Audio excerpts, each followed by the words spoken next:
Bonjour, bonsoir à toutes et à tous et bienvenue dans les F2M Toulouse. On est ensemble pendant 1 heure pour parler du Toulouse Football Club. La composition de cette 253e ce soir, dans les buts à la technique vidéo ainsi que les réseaux sociaux, c'est pas Vincent parce qu'il a été viré par un SMS comme moi là il y a 2 semaines et lui vous le retrouvez que dans 3 semaines, mais c'est Nathan. Et ben voilà, j'ai la lourde tâche de prendre le relais. Donc, mais ça va très bien. Mec, tu le prends bien parce qu'on a déjà de la vidéo. Attends, je me mets un nom et voilà, ça marche, parfait. Normalement, on a de la vidéo, normalement, les gens ont du son. Il va être fier de nous, c'est bon. Donc, il peut être fier de nous. Alors qu'il est en train d'être sur les traces de Martin Fourcade à fond remeuse qui change totalement de sport en fait. En défense, c'est pas notre ami Fredo, c'est pas l'ami Yves, c'est notre ami Sacha de Média Tolosa. Comment il va, Sacha ? Bah ça va super, je suis étudiant, je mange des pâtes, j'ai pas encore d'avenir mais en ce début de week-end je me sens plus stable que le Toulouse Football Club. Donc on va bien. Au milieu de terrain et en attaque, il va doubler les postes aujourd'hui, c'est notre ami Oxens. Comment il va, Oxens ? Je suis très content plus d'avoir ce magnifique bonnet pour participer à cette émission. Bonsoir à tous. Et à la technique, il va coacher toute cette équipe, c'est notre ami Elliot. Comment il va ? Eh bien écoute, très content d'être là ce soir, de coacher toute cette magnifique équipe et content de ne pas avoir Vincent en tant que mec qui gère les réseaux. Ouais, super, c'est une balle perdue qu'on appelle ça dans le milieu. Dites-nous si vous nous entendez bien, si tout se passe bien. C'est une première, on va dire pour nous, enfin de 3e sans Vincent, mais une première où ça marche. Donc dites-nous si vous entendez bien le son, s'il n'y a pas de problème sur les réseaux, sur le Facebook Live. Il y a l'air d'en avoir déjà du son, donc ça a l'air positif déjà. Ouais. En tout cas, on va commencer cette 253e, mais avant le programme, les news, les actualités, il y en a eu beaucoup déjà aujourd'hui avec le départ de Jobert à la conférence. Aussi de Damien Comolli, on fera un retour sur Toulouse-Monaco et on fera un bilan jusqu'à la mi-saison. Vous pouvez réagir avec nous en direct sur Twitter avec le hashtag F2M Foot Toulouse, sur notre compte F2M Foot. Là en vidéo du Facebook Live ainsi que Radio Occitania, aussi sur notre chaîne Twitch La Feuille de Match ainsi que la chaîne YouTube La Feuille de Match. N'hésitez pas à vous abonner aussi, à mettre des likes, à les commenter et faire vivre toute cette page qu'on a des gens qui sont connectés, mon cher Nathan. Est-ce que tu arrives à les voir? Est-ce que tu ne sais pas peut-être? Alors pour le moment je ne sais pas, mais on va dire que c'est les mêmes. Freefly, Henri peut-être. Chocolatier 31. Bon Charles on imagine, hein, mais bon c'est plus pour le téléphone. Mais... Bah écoute, on va essayer de gérer tout ça et on va commencer cette 253e. Est-ce qu'on est la meilleure tribune du championnat? Mais oui, je veux dire qu'on est la meilleure tribune du championnat. On va du coup débuter avec les news. Les news déjà, on va commencer fier de vous, putain, que je viens de recevoir de Vincent. Donc c'est à dire que ça marche, les gars. Mais on est fier de toi aussi parce que grâce à toutes tes explications, on y est arrivé. On a juste un problème sur OBS, on n'a pas les commentaires. Avec le procédé qu'on a eu, heureusement qu'on y arrive. Je sais pas, essayez de mettre des commentaires pour voir si on arrive à les voir. Pour le moment, on a un petit bug. Enfin, je sais pas si c'est un bug ou pas, mais bon, bref. Écoutez, on verra bien. N'hésitez pas à commenter, nous dire bonjour pour voir si ça marche. Je sais pas trop si ça marche ou pas. Mais bon, les news, les places pour Benfica seront communiquées la première semaine de janvier. Les ITE ont lancé les inscriptions en déplacement. Ce sera 390 € en avion et 120 € en bus. Pour le moment, ce sont 100 les places. Je répète, c'est 100 les places car personne ne connaît le tarif. Il faudra donc patienter jusqu'à début janvier. Déjà, autour de la table, parce qu'il y a des gens qui vont faire le déplacement, les gars. Oxens, que tu pars à Benfica? Malheureusement, pendant cette début d'année, là, j'ai pas pu faire un voyage en Europe pour les phases de groupe. Là, c'est vrai que Benfica, en plus de ça, Toulouse-Lisbonne, ça me semble un peu plus accessible. Alors, bien sûr, je vais essayer, mais je pense que ça va être le plus compliqué, ça va être de trouver une place. Et toi, Sacha? Moi, je t'avoue, c'est compliqué aussi. J'ai été à Liverpool. En octobre, donc déjà, j'ai un peu vécu ce truc de déplacement en Europe, et je compte sur le Père Noël pour amortir ce voyage à Liverpool, en attendant que je puisse en envisager un autre. Mais après, c'est la Coupe d'Europe, c'est qu'une fois dans une vie. C'est un gros club, c'est un super stade, donc faut jamais dire jamais. Et puis, si on se voit là-bas, pour ceux qui iront, vous verrez que j'ai craqué. Sinon, je vivrai dans mes moyens. Nous, avec Mehdi et Clément, on a déjà réservé l'avion, on a réservé l'hôtel. On n'a toujours pas de billets. On s'est quand même pris à l'avance, tu vois, mais j'ai voulu conjurer le mauvais sort de Liverpool. Est-ce qu'il y avait des vols directs Bergerac-Lisbonne? Alors c'est pas de Bergerac, c'est la même région, Bordeaux. Ah, ouais. Voilà, j'espère que ça va pas me porter. Bon, mais les démineurs sont sur place à Bordeaux, donc si jamais il y a un problème, comme j'ai connu à Bergerac, mais voilà. Bon. J'espère que je vais pouvoir y arriver au moins. Oui, ça va le faire. Elliot, tu vas à Lisbonne? Malheureusement, non. Si j'étais supporter du TEF, peut-être. Non, plus sérieusement, je pense pas avoir l'argent et le temps nécessaire pour y aller. Tu seras au Dagneux alors. Je serai au Dagneux, voilà. Je voulais faire la transition, mais tu l'as faite par toi-même, donc c'est cool. Et voilà, je serai présent avec vous pour mettre le feu. Je peux vous dire qu'avec Fred, on part en bus. Et on va se taper 20 heures de bus parce qu'on est très très chaud d'avaler du bitume et que c'est peut-être le seul dev qu'on fera de l'année. Enfin, moi, en tout cas, ce sera mon seul dev de l'année. Pour raison perso, pour ceux qui le savent. Et ça va être quand même assez drôle et on y sera. On y sera bien entendu, il y aura quand même une équipe qui sera au Dagneux qui assurera l'animation là-bas. Bon messieurs, 5 joueurs présélectionnés pour la CAN. On a Sissoko, Costa Diarra, Magri et Bangré qui est officiellement sélectionné.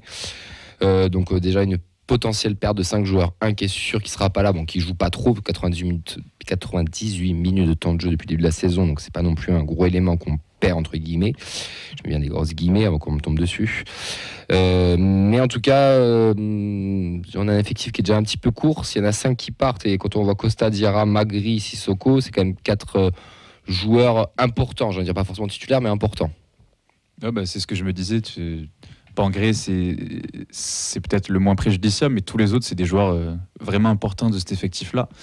Et on le savait dès le départ qu'ils allaient certainement partir à la CAN, mais plus ça se rapproche et plus on se demande qu'est-ce qui va se passer au mercato hivernal, parce que on sait qu'on a beaucoup de compétitions à jouer, qu'on a un effectif que certains trouvent déjà limité à l'heure actuelle en quantité et en qualité, donc ça va encore faire des problèmes à gérer et on leur souhaite de réussir avec leur sélection évidemment s'ils y vont, mais pour le club c'est quand même plus problématique.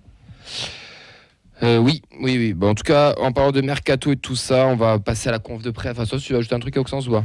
Non, là, franchement, rien à dire. Tout a été dit. Ce sont des joueurs importants dans la rotation et je pense qu'il va falloir faire quelque chose pendant le mercato d'hiver. Mais ça, Damien Comolli en a parlé pour la conférence de presse. Parlons-en de cette conférence de presse, les gars, puisque c'était hier, c'était le moment tant attendu pour tous les supporters et on a eu droit à la conférence de presse. Alors, il y a eu du bon, il y a eu du moins bon, il y a eu des choses bizarres. On va essayer de décortiquer un petit peu tout ça. Il a commencé avec il n'a pas forcément commencé. J'ai relevé certains points que la Dépêche nous ont mis en live direct sur leur article. Donc, la situation en Ligue 1. Si on fait un bilan sur la situation sportive, en N1, c'est pas ce qu'on voulait voir et qu'on avait anticipé. On est en deçà de nos attentes en termes de jeu, en termes de points. Les blessures de Zakaria nous a fait mal. C'est le joueur décisif par excellence qui peut briser un mur. On a aussi la perte de Sissoko pendant 3 mois. On reconstruit une équipe, ça prend du temps. On reste sur ça, on est d'accord, on n'est pas d'accord, qu'est-ce qu'on fait ? Ou je vous énumère tous les autres points. Bon, si on peut dire rapidement un mot sur Zakaria Bouklal, là je pense qu'on est tous d'accord pour dire que c'est le facteur X de l'équipe qui nous manque. Et je pense qu'il aurait fallu rajouter un ailier déjà au mercato estival. Mais bon, le problème c'est qu'on avait grillé notre joker médical en reprenant Spearings. Donc ça malheureusement c'est... Sur ce coup-là, j'avoue que c'est la faute à pas de chance. Non, c'est vrai, hein. On le voyait en plus que Zakaria, il était reparti sur les bases qu'il avait déjà la saison dernière. Ouais. Il statait beaucoup, il était décisif, il faisait un petit peu les différences, il arrivait à faire la différence dans les 30 derniers mètres. Aujourd'hui, on n'y arrive plus, donc c'est forcément préjudiciable. Après, on a aussi envie de dire que des blessures, il y en a dans tous les clubs, qu'il y en a chaque saison et que c'est aussi un facteur avec lequel il faut arriver à gérer sa saison. Et peut-être que s'il était resté avec nous, on serait plus haut au classement, mais en même temps, on pouvait s'attendre à avoir des blessures. On ne va pas rester 3, 4, 5 saisons sans avoir de blessés majeurs. C'est aussi un paramètre à prendre en compte. Ouais, c'est un paramètre à prendre en compte et c'est bien dommageable parce que Zakaria, c'est un gros joueur. Mais bon, c'est comme ça. Après, il nous dit que ce qui est sûr aussi, c'est qu'on est en deçà de ce qu'on voulait faire. On essaie de comprendre pourquoi. À Lyon, on perd 3-0. On fait un XG supérieur à celui de Lyon. À Rennes aussi, la situation et que la manière dont on attaque n'est pas aboutie. Il y a un décalage. On les voit, on entend les critiques. Donc ça, il y a un hors-stick qui est sorti chez les Violets cet après-midi et vous dites le contraire parce que Opta dit le contraire. Alors le problème c'est qu'effectivement on a essayé de regarder un petit peu, de démêler en tout cas le vrai du faux de cette conférence et c'est vrai que sur ce point précis, alors peut-être que la data de Damien Comolli le prend dans un autre sens ou en tout cas pas dans le sens généraliste comme nous on pourrait le voir en tant que simple utilisateur de la courbe de l'ordinateur, etc. Mais c'est vrai que sur des sites comme Opta ou Understat, on évoque plutôt le contraire, que ça a été plutôt à l'avantage de Lyon et de Rennes. Donc là c'est du parole contre parole, mais là pourtant, les chiffres parlent en défaveur du discours de Damien Comolli pour ce point-là. Ouais, on comprend ce qu'il veut dire à travers ça, mais après c'est vrai que sur les XG notamment, je sais qu'il y a des fournisseurs data, il y en a plein qui disent pas tous la même chose. Oui, ils sont toujours différents. Les XG sont toujours différents. On se doute qu'au club, ils ont leurs propres outils qu'ils travaillent avec. S'ils sortent ces chiffres-là, tant mieux, mais bon, c'est quand même une manière un peu déguisée d'avouer certaines choses, et c'est pas ça qui va retenir. Je veux dire, qu'on ait des occasions ou pas, les chiffres qu'on a nous et que tous les supporters ont, c'est le nombre de victoires, c'est la place au classement, et c'est les tiers qui se multiplient sans qu'on arrive à être dangereux. Donc voilà. On ne panique pas.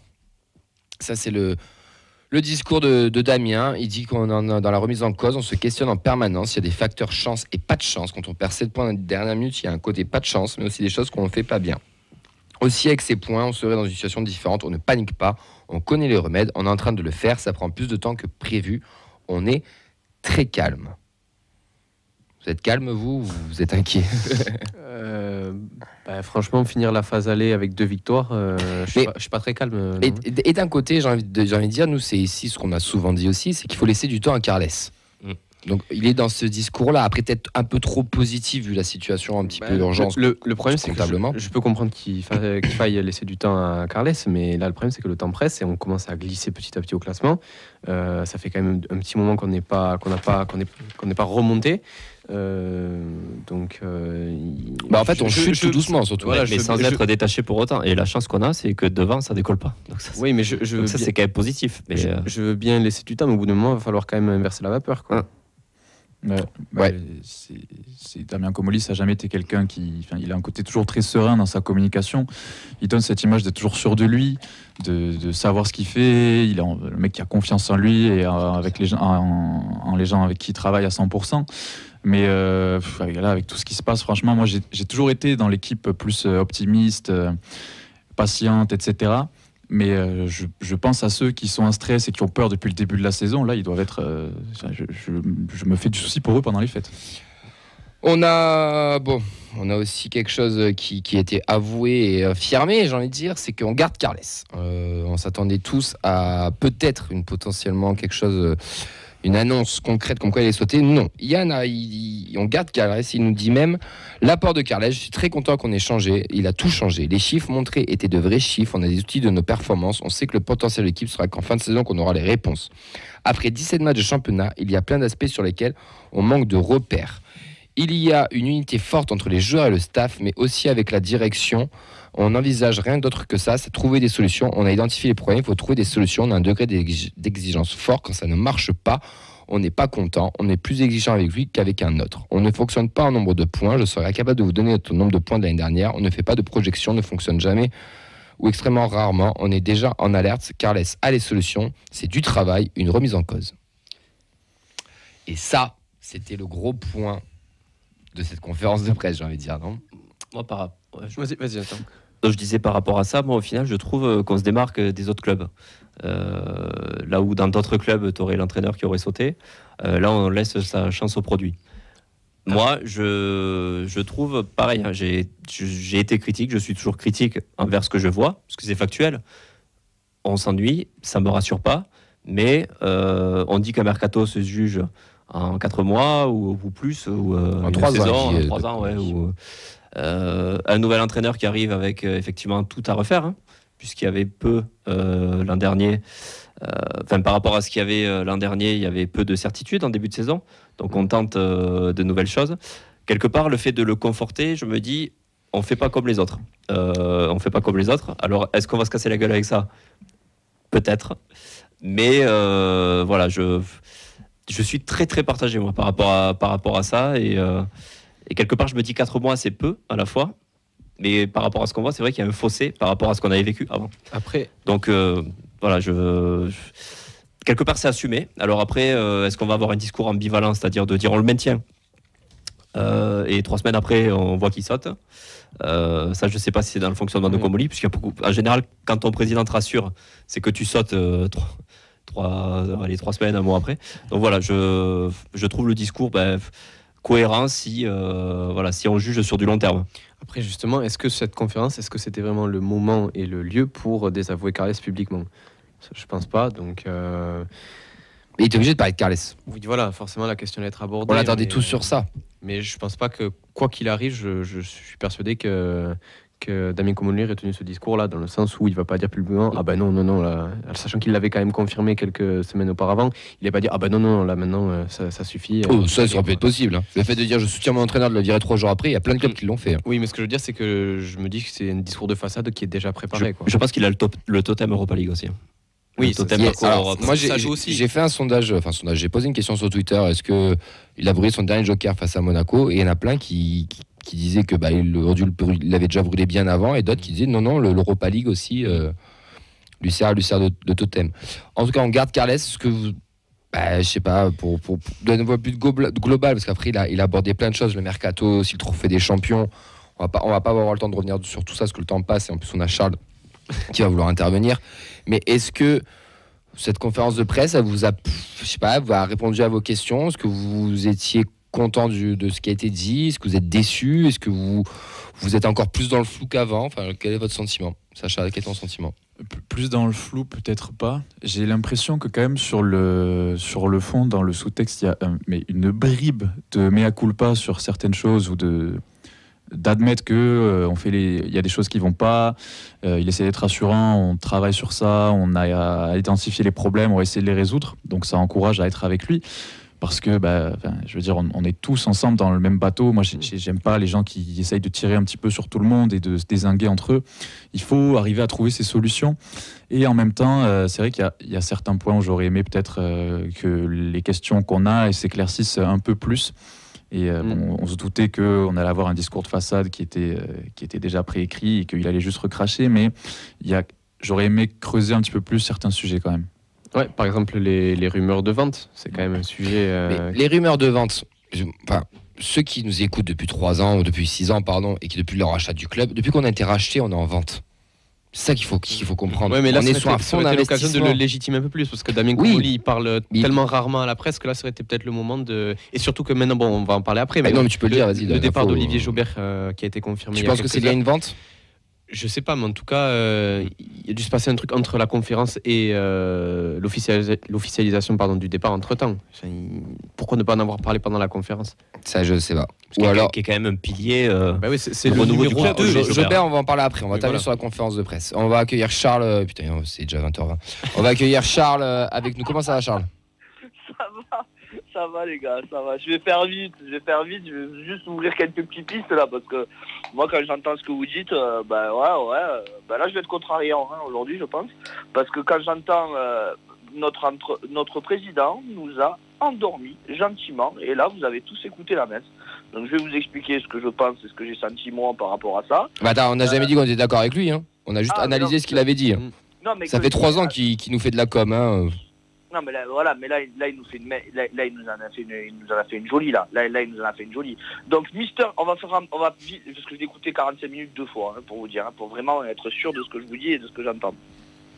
La première chose qui me fait halluciner, c'est que Mister Data nous explique que avec Sissoko et Abouklal, tout irait mieux. Bien sûr que tout irait un peu moins bien, enfin ça irait un petit peu mieux, mais il faut pas non plus justifier la début de saison avec 2 blessures. Sur 2 blessures. La deuxième chose que nous annonce notre président, il nous parle de XG, d'expected goal.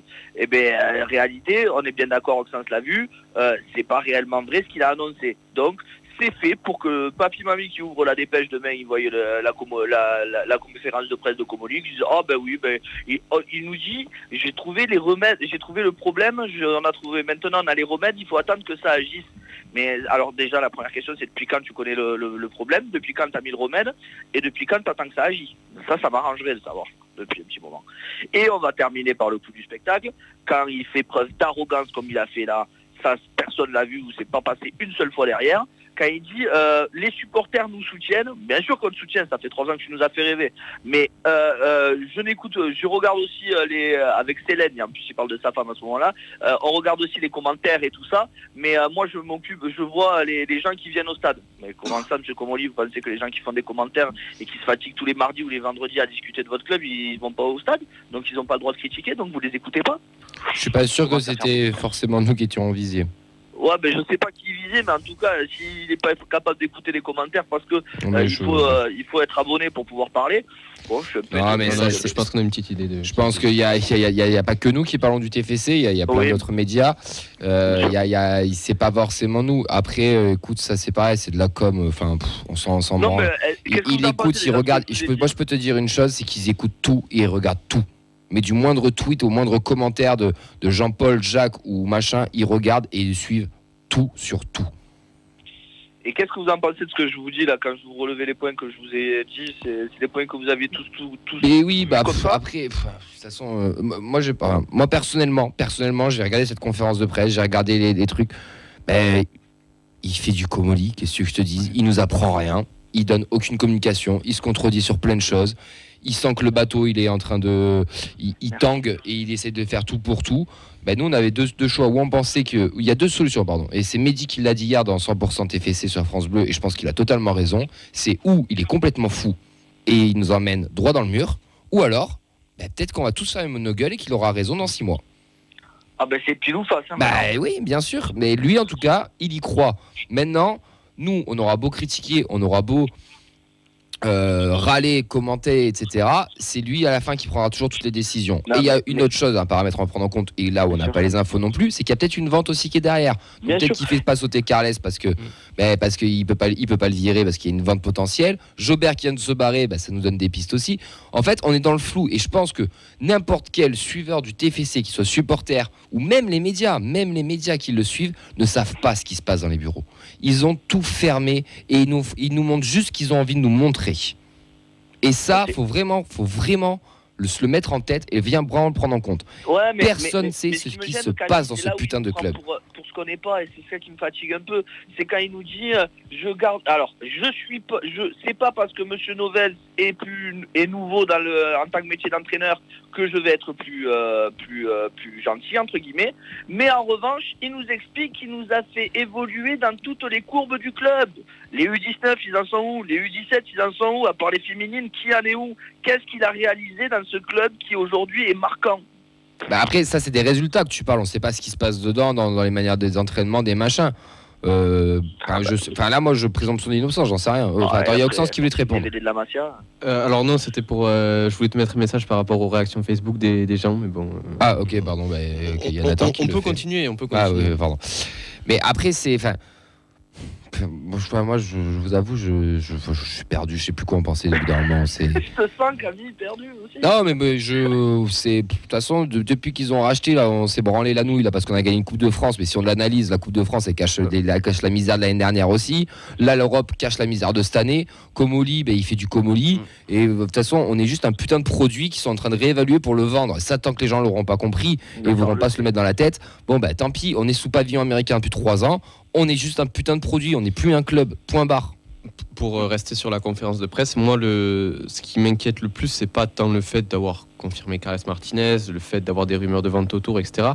Moi, ce qui me fait vraiment peur, c'est le fait qu'on ait un président qui se contredise sur beaucoup de choses et qui, quand on étudie les faits purement factuels, se révèle un petit peu faux. Donc ça m'inquiète parce qu'il y a de la manipulation derrière et ça, j'aime pas. Déjà. Oui, parce que exactement. Comme toi, moi je suis perdu.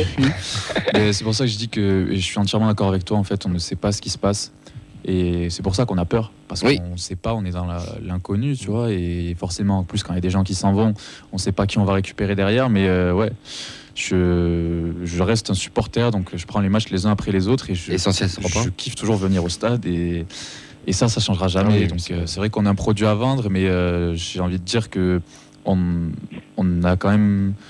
Je suis pas alarmiste, quoi. Je me dis pas que mon club il va être du jour au lendemain, il va se transformer. J'ai du mal à me dire qu'on va descendre déjà. Ouais, J'arrive pas à me rien que dire, ça, j'arrive pas à imaginer. on joue le maintien. La Oui, première, on va pas période descendre. de turbulence aussi de l'Herco Mollien. Ah, mais clairement. Donc là, on voit vraiment les vrais visages aussi de l'équipe dirigeante. Et on n'est pas les seuls perdus en plateau, puisqu'on a également des gens perdus sur les réseaux. Donc si vous voulez quelques réactions. Vas-y. Donc on a Fab qui nous dit un optimisme sadranesque, j'espère me tromper. Qui nous rajoute, en fait, il est dans son rôle de président. On verra bien. Malheureusement, on ne peut rien y faire. Espérons ne pas finir comme Nancy, voire Sedan. Donc là, je pense qu'on est. Je pense pas. Là, on va quand même vers. Voilà, c'est dramatique. Là, mais, le grand flou. Après, bon, voilà, c'est beaucoup de choses qui reviennent. Comolli face aux positions des investisseurs et Comolli fait effectivement du Comolli. Donc voilà.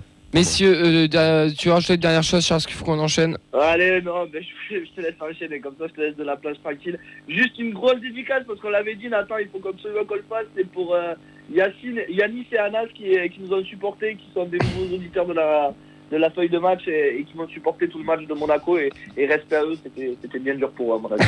Tu t'es pas fait un claquage sur le but de Magri, ça va? Ben, t'es au courant de ma course ou quoi? Alors, moi, on m'a dit que tu faisais des meilleurs appels que Dalinkra, en tout cas.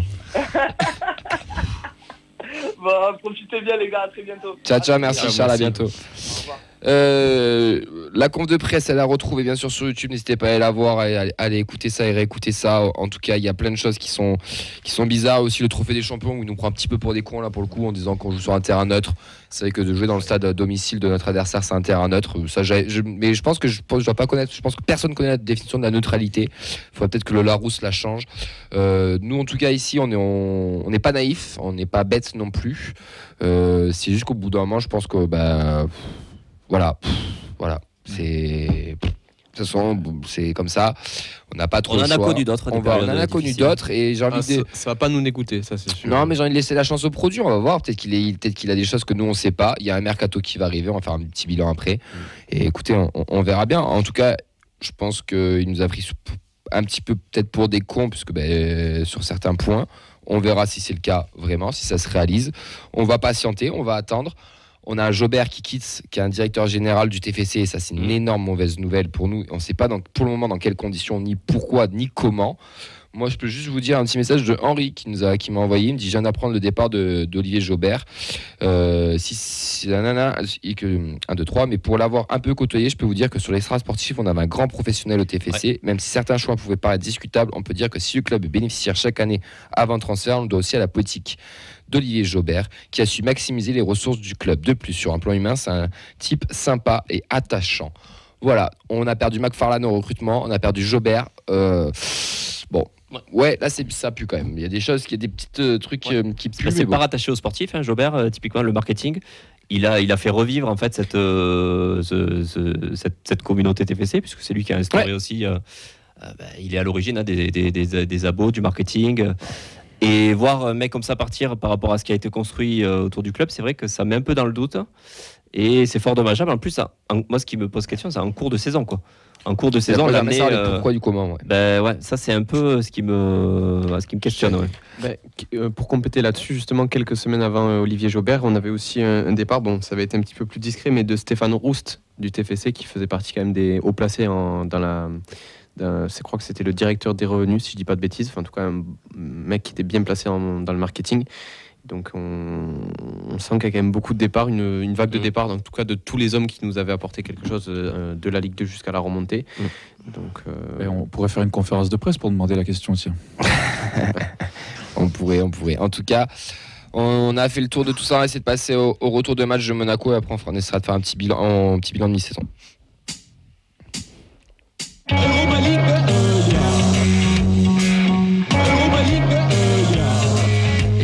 Ces messages, mais c'est pas grave. Au moins c'est un jingle ou un débrief des victoires dans le exactement. Donc, écoute, c'était pour rendre hommage à Fred, on va dire. Ah, je suis désolé, pardon, je m'en vais. Non, mais je m'en vais, c'est bon. Non, mais c'est pas de souci. Tout d'abord, les gars, je vais tifo des Indians qui répondait sur le dernier de 2022 qui était vraiment magnifique avec cet alien encore qui était présent, encore un gros travail de nos ultras. Le TF qui démarre de la plus belle des maniaques, sur du score de Magri sur un centre de Gelabert. À noter la belle récupération de Mawissa, et d'ailleurs ce dernier mettra un ballon de la tête dans le pied de Wissam Ben Yedder qui égalise et doublera la mise quelques minutes plus tard sur penalty. À noter que l'ASM a joué 40 minutes à 10 contre Anse Golovin après un rouge sur un vilain geste d'humeur sur Donum. Score final 2-1. Messieurs, quel point vous voulez aborder, Nathan? Tu vas aborder quoi? Alors moi j'avais un petit coup de gueule sur les 35 dernières minutes. Voilà. À partir du moment où Monaco a pris le rouge, le fait qu'on a été inexistant et que le gardien de Monaco n'a eu aucun arrêt à faire. Moi je vais te suivre, c'est surtout le fait de ne pas marquer à 11 contre 10 et le retour de Wissam Ben Yedder au stadium avec l'avis un petit peu partagé des gens. Moi, je trouve que c'est un match qui, sur son ensemble, résume parfaitement notre début de saison et surtout notre niveau actuel. Ça donne beaucoup de réponses. Eh bien, je te laisse commencer sur ça, mon cher Sacha. Écoute, c'est très simple. Je te dis le match, comment je l'ai vécu moi du stade. J'ai l'impression qu'il y avait tous les ingrédients qu'on a vus depuis le début de la saison en TFC. Donc la période qui va de 5 à 10-15 minutes où on arrive à jouer, où c'est toujours le moment où on voit qu'il y a de la qualité, on produit des choses, en plus on marque. Derrière, tu constates aussi qu'il y a des gros trous d'air et que face à certaines équipes, il y a 1 voire 2 classes d'écart. Il y a un Guillaume Rest en feu qui sort un arrêt devant Balogun. Monstrueux. Je l'ai revu, je comprends toujours pas comment il fait. Et puis, il y a la fameuse frustration et la disette offensive où tu peines à y croire. Au final, tu as les situations, tu as les faits de jeu qui font que tu te retrouves en situation favorable pour aller chercher quelque chose et tu n'y arrives pas. Et j'ai l'impression que, on en parlera après, mais la première partie de saison du TFC, c'est ça en fait. On aurait pu, mais on n'y arrive juste pas. Et je trouve que ça dit des choses sur le niveau de notre jeu offensif, le niveau de nos cadres, de certains joueurs qu'on attendait peut-être plus, et sur la manière dont on se voit par rapport aux autres. Il y a des choses qui mentent pas. Et je veux dire, un match comme celui d'hier, on aurait dû aller chercher l'égalisation, on aurait même peut-être dû le gagner quand on voit le déroulé de la seconde mi-temps. Et pour moi, ça sera du juste défait, quoi. On aurait dû le gagner quand sur la première mi-temps, on se fait écraser de A à Z quand même. Bien sûr, c'est vrai. Mais tu vois, t'es ambitieux quand même. Non, mais je comprends, ça veut dire que tu as un scénario de match qui fait que tu arrives encore vivant à la pause. Ouais. Et de te dire après, avec le fait de jeu qui est quand même donné, le geste à la con de Golovin, tu te dis c'est une chance de finir en supériorité numérique. Et là, si je peux rebondir sur mon point, vas-y. moi je trouve ça inquiétant. Alors après, c'est des schémas de jeu qui fait que dès qu'on se retrouve à faire le siège devant la défense adverse, quand on est face à des blocs bas, Monaco a bien joué le coup. Ça faisait les fautes intelligentes, ça cassait le jeu comme il fallait, ça nous laissait pas d'espace. Et nous, quand on n'a pas ça, c'est pour ça que je dis, moi, c'est les blocs bas en général qui nous gênent. En Europe, on est plus libéré, les équipes elles jouent plus haut, il y a plus d'espace, ce qui fait que dans les attaques placées, on est un peu meilleur. Là, on fait du handball. Mais malheureusement, ça débouche sur rien. Et au bout de 5 minutes, là, quand on a été en supériorité numérique, je me suis dit, on marquera jamais. Les schémas, c'était toujours les mêmes. Ça manque d'idées, de décalage, de créativité. Mais la fameuse créativité. Mais après là, on a l'impression que c'est au-delà de leur force. Moi, j'ai vu des mecs perdus dans les appels, c'était toujours les mêmes. La solution, elle était jamais trouvée. Les seules occasions qu'on a eues avec Soiseau en fin de match, là, putain, ça même pas foutu de cadrer, quoi. Moi, ça m'inquiète par rapport à ça, quoi. Après, moi, j'aurais pas mis une pièce sur ce match-là parce que je sais que Monaco nous était supérieur. Tu vois, justement, tu d'abordes le match, tu te dis c'est Monaco, tu t'y crois pas vraiment, et le déroulé du match fait que tu te dis ok, là il faut, c'est maintenant, t'es 11 contre 10, t'as qu'un but à remonter, alors que les mecs ils t'ont marché dessus pendant 30 minutes en première, et t'y arrives pas. Et c'est cette frustration-là, j'ai l'impression de vivre ça à chaque fois que je sors du stade maintenant, quoi. Tu vois, hors Coupe d'Europe, et c'est symptomatique de quelque chose. Et pareil, tu fais un premier quart d'heure encourageant, où dans le duel, t'es là, t'as de la présence, t'as des décalages intéressants. Je te parle sur le premier quart d'heure. Pour moi, à part notre but, la première mi-temps n'a absolument pas existé, moi je trouve. Que premier quart d'heure, première 20 minutes, 30 minutes, on s'est fait défoncer. Qui montait très haut aussi. Il y avait des belles idées. Après, on a arrêté pareil, au bout d'un quart d'heure, arrêté de jouer, on a subi. Ouais, moi, je vais te suivre, Nathan. Suis-moi. Déjà, je pense qu'on est tous d'accord pour dire que... qui me dit tout à l'heure. Comment vous voulez que j'enchaîne ? Pardon, désolé. Non, je pense qu'on est tous d'accord déjà pour dire que Monaco, c'était une équipe qui était supérieure à nous, avec une mécanique qui était vraiment bien huilée. Mais le fait de jouer quand même en supériorité numérique pendant 40 minutes parce que tu cotes le temps additionnel en plus, 40 minutes, c'est quand même une moitié de match. Mais c'est surtout, qu'est-ce que tu as fait pendant ces 40 minutes ? C'est ça le problème. Et je crois que tu as une belle stat à nous annoncer. Voilà. Bon, ça, on en parlera après, mais sur ce match-là, je trouve qu'on ne peut pas leur reprocher un manque d'envie, parce qu'il y avait l'envie, il y a quand même eu la volonté d'attaquer avec des vagues.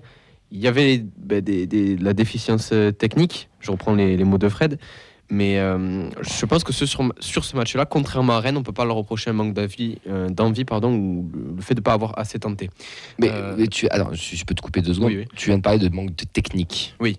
Et ça, moi, je suis entièrement d'accord. Alors, on a parlé beaucoup de Gelabert dans l'émission.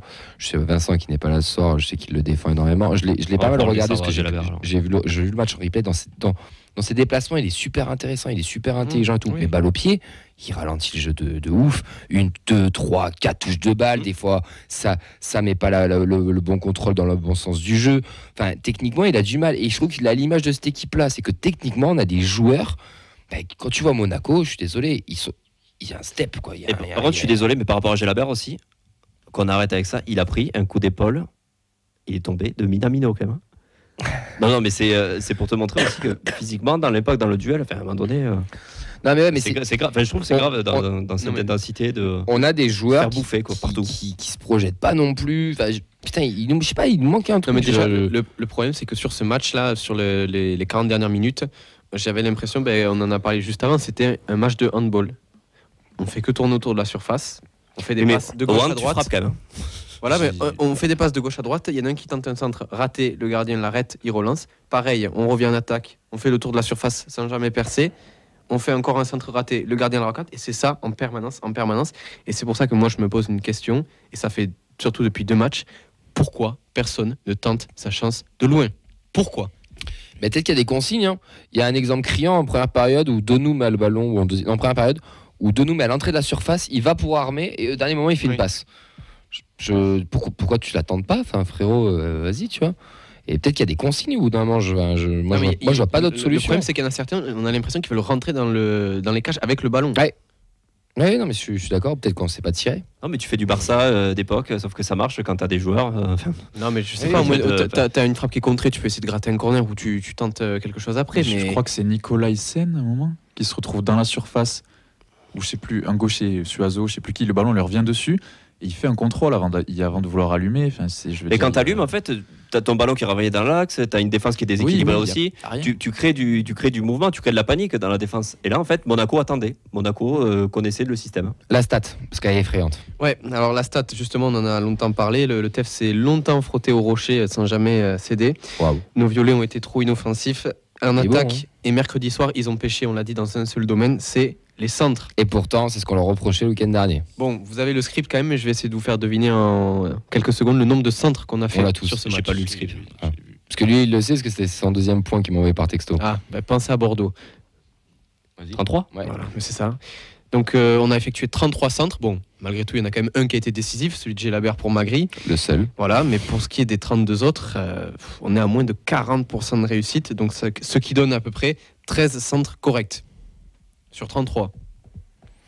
Après, on leur a reproché la semaine dernière, face à Rennes, de jouer trop dans l'axe et de pas centrer. Là, oui, mais là, tu fais face à une équipe qui est réduite à 10 et qui se regroupe. Et la seule manière de les déstabiliser un peu, c'est d'aller toucher les côtés.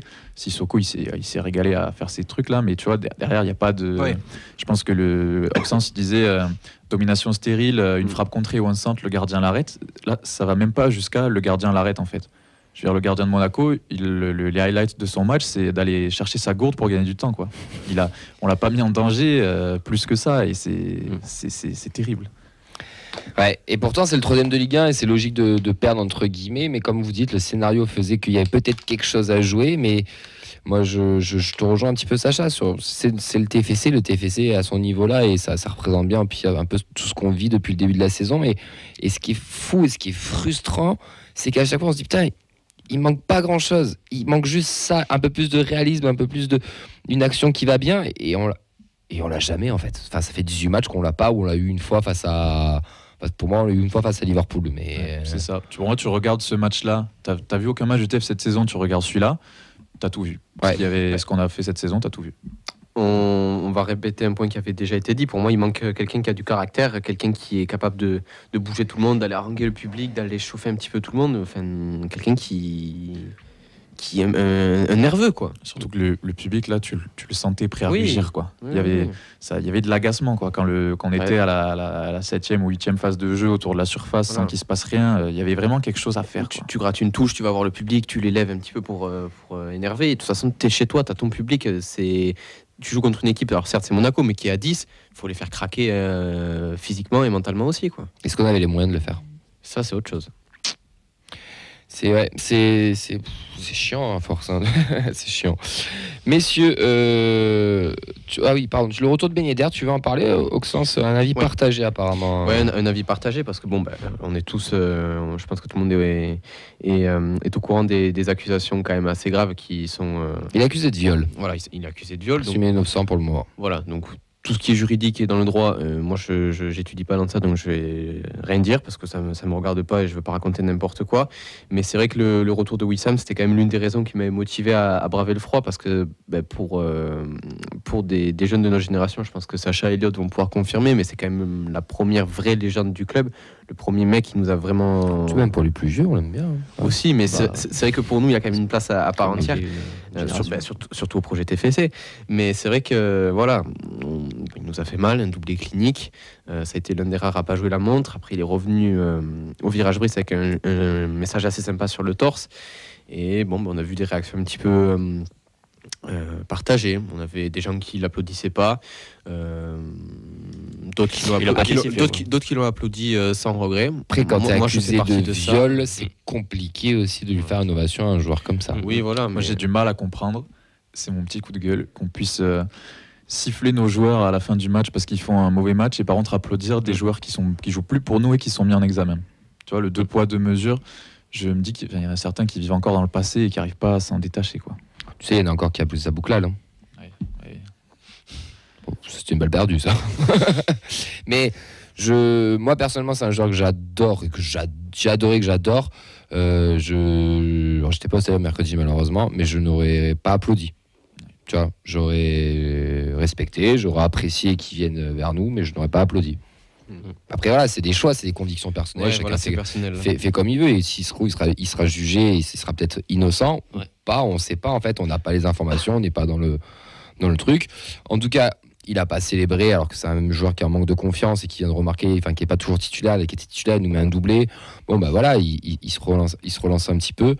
Bon, après, c'est comme tu dis, tu siffles tes propres joueurs, mais tu es capable d'aller applaudir l'adversaire. Bon, après, voilà. Chacun fait comme il veut. Des fois, il vaut mieux ne rien faire et au moins, on reste neutre. Vos top, vos flops? Je l'ai dit à moitié tout à l'heure, mais je suis obligé. Désolé, je te le vole. Vas-y, mais vas-y. Guillaume Rest. Ouais. Guillaume Rest, je crois qu'il est dans l'équipe type de la mi-saison, d'ailleurs. Oui. Et je trouve ça mérité. Bon, il y a des grands gardiens en Ligue 1, mais tout le monde l'a vu émerger. Et c'était prévu tout ça. On le disait depuis des années, et voir que C'est vrai. Ça marche. il confirme, il explose. Et C'est pas que ce soit le manager, quoi. il a tellement d'attitude, tellement de sérénité qui se dégage de lui, et l'arrêt qu'il fait devant Balogun, ouais, moi je m'en rappellerai toute ma vie, quoi. Même, allez, même s'il nous fait une petite cagade dans l'axe, Oui, je suis d'accord. Mawissa, que je trouve qui est assez rafraîchissant. Ouais, il est Je suis assez d'accord. rafraîchissant, mais il nous coûte un but. Voilà, c'est une erreur. C'est une belle passe D, quand même. C'est une belle passe D, mais il est tout jeune. Il a que 3 matchs de Ligue 1. Il a fait un match de Coupe d'Europe. Moi, j'ai envie d'excuser et de me dire, il nous l'a fait là, voilà. Mais espérons que ce soit un acte pour lui qui va l'aider justement à plus réitérer ce genre de faute. Donc ouais, allez, un top d'encouragement pour Mawissa, même s'il nous a coûté un but. Moi, j'aurais rajouté un joueur qu'on critique depuis son retour parce qu'il n'est pas à la hauteur et qui, là, je trouve, a été vraiment bon. C'est Spearings. On n'a pas vu le même match, hein. Ah non, je t'assure que pourtant, et même moi j'étais le premier surpris, mais dans le duel, dans la récupération de balles, je l'ai trouvé très prompt à mettre le pied. Et alors, il n'a pas été crédité de passe D ou quoi que ce soit, mais franchement, je trouve que ce soir-là, il a vraiment rempli son rôle de milieu décisif, lapsus révélateur. Mais franchement, sur ce match-là, il m'a vraiment surpris, et je trouve que c'est une bonne idée de le mettre en top parce que ça peut l'aider à trouver une nouvelle dynamique. Et honnêtement, sur ce match-là, je pense qu'il mérite d'être en C'est top. ton droit. Moi, je le mets pas. Si Auxence t'a contrarié, Camille, je le mute. C'est comme tu veux. Non, moi, tu vois, si tu dois en mettre en top, je mettrais plus Caceres. plutôt. Parce que le Spearing de l'année dernière, c'est Caceres, le mec de l'ombre de cette année qui fait pas de bruit mais qui est ultra important et qu'on a du mal à le voir. Pour moi, c'est Caceres. C'est celui qui est plus attendu maintenant Spearings, alors que l'an dernier, on savait qu'il avait les deux devant. Peut-être. En flop, les gars. Moi, je rajoute un dernier top. Vas-y. C'est la dernière des DRS. Ouais, oui. Parce qu'ils ont quand sûr. même vachement assuré. Et, ça a été une année Folle. Une année folle et en même temps un peu compliquée, mais ils sont répondus, présents à chaque fois et ils ont conclu ça d'une très belle manière. C'est l'année des plus beaux tifos de l'histoire des Indians, je pense. Autant et des aussi gros, oui, je pense. Ouais, clairement. Et puis celui du Capitolium au Stade de France, on n'en reverra quasiment jamais. Si, l'année prochaine. Pourquoi? Croisons les doigts. Tu fais partie des gens qui veulent perdre à Chambéry? Moi, je vais au Stade de France encore. Attends, tu vas voir le tifo à Lisbonne alors. Ouais, allez. Ah oui, ça. Vos flops rapides. Alors, Vas-y. pour moi, l'animation offensive. Hein. Voilà, si j'ai une phrase à dire, si j'ai envie d'aller voir un match de hand, je ne veux pas les décevoir. Voilà. Excellent. Je sais pas si j'ai un flop, j'ai l'impression que personne n'a vraiment été dangereux et en même temps personne n'a été cata non plus. Mais au milieu, on a perdu trop de duels. Derrière, on dégageait un peu avec la panique. Sissoko a fait ses petits dribbles. De l'autre côté, Donum a été un peu moins en vue. Voilà. Donc, elle est peut-être le côté droit offensivement, je dirais. Ouais, c'est ça. J'ai beau l'apprécier. J'avoue que sur ce match, Donum m'a un petit peu déçu. Alors on est bien d'accord, c'est le seul qui tente, c'est le seul qui essaie quand même d'apporter quelque chose de vente, de provoquer. Mais c'est vrai que sur ce match, j'ai trouvé qu'il y avait trop de pertes de balles, trop de ballons perdus inutilement. Donc un peu dommage. Alors en flop, on a une petite blague de l'ami Charles qui nous dit j'ai la berre. C'est Alain Chabat dans le film Didier, à l'ouest, mais technique. Excellent, ça, excellent. Gélabert, en tout cas, c'est le seul qui apporte de la créativité et c'est un petit peu compliqué de tout porter sur ses épaules. Mais on a une équipe qui est 16e, en tout cas en bouclant cette demi-saison de Ligue 1 à 18. Et c'est le moment de faire un petit bilan à la mi-saison.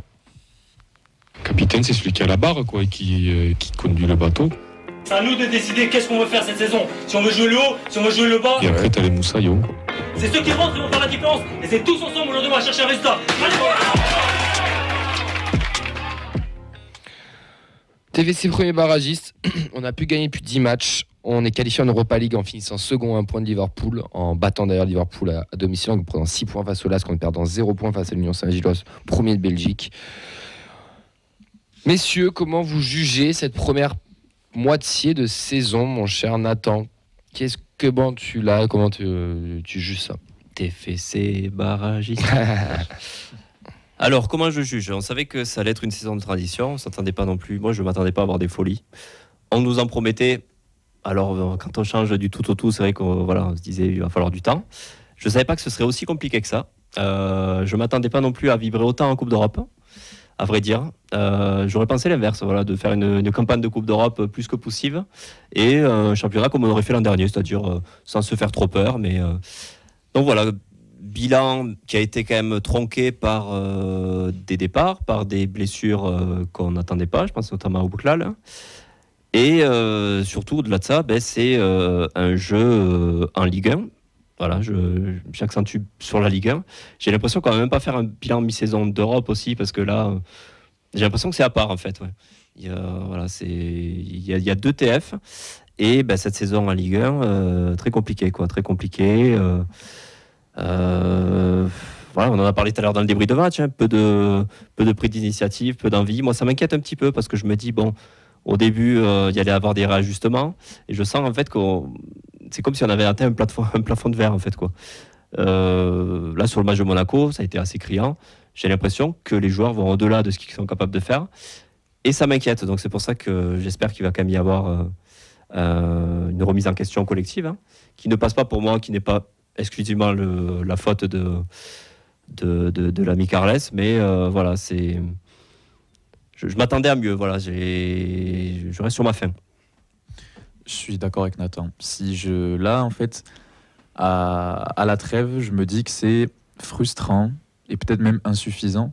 Alors que quand on l'abordait cette saison, il y avait beaucoup de gens qui disaient l'exemple de Nantes l'année dernière, oui, il ne faut pas faire ça, il faut assurer un championnat, la Coupe d'Europe c'est du bonus. Et force est de constater qu'en tant que supporter, moi, ce qu'on a vécu là, je le prends tous les jours. Les émotions de la Coupe d'Europe, c'est une première et ce sera peut-être la seule fois. et je me suis régalé comme jamais, mais en prenant quand même un peu de recul, et surtout dans le jeu en fait, parce que les émotions elles viennent sur un supplément d'âme, mais dans le jeu au global, je trouve que la saison pour l'instant elle est insuffisante. Ox. C'est ça, là j'étais en train de prendre des notes justement d'un point de vue factuel. C'est vrai que là, d'un point de vue purement factuel, on est à 2 victoires, 8 nuls, 7 défaites et un goal average de -8.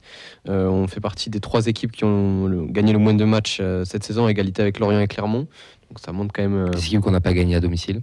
Oui, voilà. Donc on a eu forcément une victoire à domicile, une victoire à l'extérieur depuis le début de la saison. Nantes et Metz, ouais. Voilà, donc ça fait quand même assez peur. Et moi, ce qui me fait peur, c'est qu'on l'a dit, c'est que plus le temps passe, plus notre saison se rapproche de celle de Nantes. Et Nantes, l'année dernière, c'est un 16e de finale d'Europa League, une finale de Coupe de France et un maintien dans les dernières journées. Et si on y retournait au Stade de France? Non, j'en sais rien. Je sais pas, mais après, moi je te rejoins sur les émotions. Putain, on a vécu des émotions de dingue. La Coupe d'Europe, c'est un truc magique, c'est un truc à part. C'est fou. Là, on part à Lisbonne, on va recevoir le Benfica. Enfin, les gens ne se rendent pas compte. Et quand j'entends, oui, mais on met pas la même intensité face à Clermont que face à Liverpool. Mais putain, logique, c'est normal. N'importe quel être humain jouera avec plus de cœur face à Liverpool que face au Clermont Foot, Lorient ou Concarneau. C'est logique. Et puis la Coupe d'Europe, comme tu l'as un peu souligné tout à l'heure, il y a plus d'espace. C'est pas le même foot entre guillemets. Par contre, là où c'est chaud, c'est que putain, on est barragiste. On a un jeu qui est pas bon, qui nous fait pas vibrer. On se crée pas d'occasion. Et ça depuis le mois d'août, on le dit. Alors au mois d'août, on disait peut-être que c'est les matchs de préparation qu'il faut atteindre. On est au mois de décembre, ça s'améliore. Pas non plus vraiment, on est un peu plus solide défensivement, ça je peux l'accorder, mais offensivement, putain, il manque quelque chose, quoi. Il manque un truc. C'est pour ça que je te dis insuffisant, parce qu'en fait on est barragiste, mais objectivement on le mérite, quoi. Ouais, clairement. On est là où on doit être. Mais je sais pas si vous avez cette impression-là. Moi, pour moi, c'est impossible qu'on descende. Il y a des saisons où j'étais inquiet, je savais ce qui allait pouvoir nous arriver. Bon, la fameuse dernière saison là où c'était le TFC LOL. Mais là, cette saison, pour moi, on va finir 14, 15, 13. Je sais pas, mais jamais on descend, même pas barragiste, quoi. Moi, j'ai une petite question par rapport à ça. Quels sont les acquis pour toi qui te disent on va se maintenir à l'heure actuelle? Mais je sais pas comment te l'expliquer. C'est au fond de moi, quand je vois ce TFC en Coupe d'Europe, je me dis putain, c'est pas possible qu'on descende. Et pourtant, j'ai l'impression qu'on est une équipe les plus faibles de Ligue 1. C'est très paradoxal. Je pense que c'est la qualité du collectif sur le papier par rapport aux concurrents directs. Et même quand tu regardes d'autres matchs de Ligue 1, ceux qui regardent un peu d'autres matchs, c'est dégueulasse. Oui, mais n'importe quelle équipe est dégueulasse à regarder. Oui. Et c'est pour ça que je me dis, nous, ça a tourné, je sais pas. Et il y a un gros espoir aussi, que je pense qu'il va être un élément décisif de notre suite du championnat, c'est le mercato. Voilà, merci. 5 joueurs qui partent à la CAN, des mecs qui sont blessés, des manques d'effectifs. Il faut qu'on ait un gros mercato. Mais un gros mercato au mois de janvier, c'est jamais des mercatos qui marchent vraiment. Parce qu'il faut avoir des joueurs qui sortent très très rapidement. C'est rare. Il faut avoir des joueurs qui sont pas forcément qui soient data compatibles aussi, donc ça on verra. Mais il va nous falloir au moins, je sais pas, 3 ou 4 joueurs faciles. Enfin, est-ce qu'on va aller les chercher déjà, ces mecs-là? On l'a vu l'an dernier avec Suazo qui s'était adapté assez facilement, assez rapidement. C'est vrai que oui, Suazo avait fait 2, 3, 4 premiers mois de fou. Mercato hivernal. Siro aussi, mais Siro c'était plus en remplaçant. Milic. Yes, l'opportunité qu'il fallait absolument pas laisser passer, Dixit. Non mais après, tu vois, le mercato c'est important et même la trêve peut marquer un tournant. Si tu regardes bien la saison dernière, on fait un début d'année 2023 stratosphérique avec les fameuses stats, la meilleure attaque d'Europe, tout ça. Alors qu'on n'était pas sur un nuage non plus en arrivant en décembre. Donc ça peut déclencher quelque chose aussi mentalement, tu vois, j'espère. Ouais. Est-ce que vous êtes partisan de la Coupe de France, vous la laissez? Non, parce que on est tenant du titre et un titre ça se défend. Merci. On l'attaque, voilà. On l'a dit, Damien. Mais toi, je sens que tu veux la laisser à Chambéry, toi. Non, alors déjà très honnêtement, je suis pas rassuré à Chambéry. Ça vraiment, j'ai peur. Et non, moi je veux pas la laisser. Bien sûr, on est tenant du titre, il faut défendre notre titre, mais ça va dépendre de la profondeur d'effectif qu'on a. Déjà, ça va nous permettre de savoir qui de Shettle Hogg ou de Alex Dominguez va être le vrai numéro 2 du TEF cette année. Après, ça va nous permettre de voir des joueurs qu'on n'a pas vu cette année, Begraoui, Kita, etc. Voir si ça tient la route pour les premiers tours de Coupe de France. Mais après, bien sûr qu'il faut prioriser le championnat. sans mettre de côté. Je suis désolé, je réagis par rapport à ça. Non. On se plaignait sous Sadra, on se disait ouais, on joue jamais les coupes, on joue le maintien, on pense qu'à ça. Et là, on a un président qui nous dit on va défendre un titre. Moi, je suis désolé, même si c'est pour revivre une saison à la Nantaise où on se mettait à la fin, qu'on refait un Stade de France et qu'on vit des émotions. Je ne veux pas prendre 5 ans. On est un peu il faut se maintenir. Non, mais pas pour prendre 5 ans. Non, mais bien sûr, non, mais je te dis ça, mais par rapport. Les joueurs, ça va les porter aussi, la Coupe de France. Admettons, tu passes un tour, tu sais que tu as un match en semaine, ça va te permettre aussi de te changer les idées. Mine de rien, je suis assez d'accord avec Vincent qui disait qu'on devient plus souvent une équipe de coupe qu'on n'a jamais été auparavant. Je pense que ça va porter. Plus que si tu te fais sortir à Chambéry. Je suis d'accord, mais est-ce qu'on janvier, pour moi, ça te détruit moral, ça te détruit une équipe. Mais moi, je suis d'accord, mais est-ce qu'on va avoir la profondeur d'effectif suffisante pour tout enchaîner À Chambéry, tu peux envoyer la N3. Hein. Oui, mais dans ce cas-là, tu la boycottes un peu, quoi. Tu la joues pas. Non, de toute façon, avec les 5 mecs qui partent à la canne, les blessés, etc., il y a des mecs qui vont rentrer. Donc ça, il va finir en pointe. Mais non, mais regarde, c'est-à-dire que Costa, Diarra, ce sont pas là, donc ça veut dire que tu auras du Soiseau. Dessler, il était un peu dans le si, donc ça veut dire que tu auras du Mawissa, Nicolas Hyssen, enfin du Begraoui qui risque d'avoir peut-être sa chance aussi. Enfin, Keben, ouais, on va être obligé d'avoir des mecs. Après, voilà. Kamanzi aussi. J'espère qu'on va avoir ouais, mais après, il y a des mecs aussi qui n'ont pas forcément le niveau. Hein, au bout d'un moment, il y a des mecs, on l'a vu, qui n'avaient pas forcément le niveau. Et il va falloir qu'on apporte une vraie plus-value. Ce mercato doit être ultra important. Pour rebondir sur la conférence de presse aussi par rapport à tout à l'heure où on garde Carles, moi j'ai envie de croire que vaut mieux peut-être le garder et essayer de continuer encore un peu et voir avec lui, plutôt que de... Parce qu'on sait ce qu'on perd, mais on ne sait pas ce qu'on gagne. Et vu les noms qui circulaient ou quoi, je préfère 20 000 fois qu'on garde Carles. Mais après, voilà, va falloir qu'il y ait un vrai électrochoc. Un vrai électrochoc, ouais. Après, bon, on verra bien. De toute manière, c'est... Après, pour rester 2 secondes sur le mercato d'hiver, pour vous, où est-ce qu'il faut recruter en priorité? Combien de joueurs aussi? Un ailier, sûr. Un central, sûr. Parce que Costa, moi, il me saoule. Je pense qu'il faudrait... Et un créateur. Ouais. Pas de neuf. Bah si, parce que Dalingra s'en va cet été, donc si, il va falloir que ce soit un vrai neuf. Puis même pour faire un 3e neuf vraiment compétent, parce que là pour le moment la hiérarchie actuelle c'est Dalinga, Magri, Begraoui, c'est quand même un peu léger, faut être honnête. Moi, je pense que l'arrivée d'un autre neuf à la Saïd Amoulic comme l'année dernière, bon, on espère forcément pas les mêmes résultats, mais ça pourrait être bénéfique. Ouais, je suis d'accord avec toi, mais s'il y a un nouveau neuf qui arrive et que par exemple on n'a pas le défenseur, ça m'embêterait, tu vois. Le défenseur, je pense que c'est pas la priorité, ça c'est ça qui m'inquiète. Le problème c'est que je pense que Costa, maintenant il est titulaire, mais je pense que là où on se pose tous des questions, c'est qu'il aurait peut-être tendance à se reposer sur ses lauriers et l'arrivée de ce décès-là permettrait de le mettre un défenseur peu en concurrence. décès sur FIFA, s'il te plaît. J'abrège défenseur central. Ouais, merci. Voilà, merci. Défenseur central. À combien? 88, 87? Ah ouais, non, parce que ça, je peux plus. Alors, non, parce que moi, déjà, je ne joue pas à FIFA. Donc, après, je suis pas comme ça. Est-ce qu'on paye pas aussi un mercato d'été qui n'a pas été satisfaisant? Là où on a eu un Sissoko blessé, on a eu un Schmitt aussi qui malheureusement a disparu au fur et à mesure des radars. Gélabert, peut-être qu'on attendait un peu plus décisif, qui a, mine de rien, été arrivé blessé, il me semble.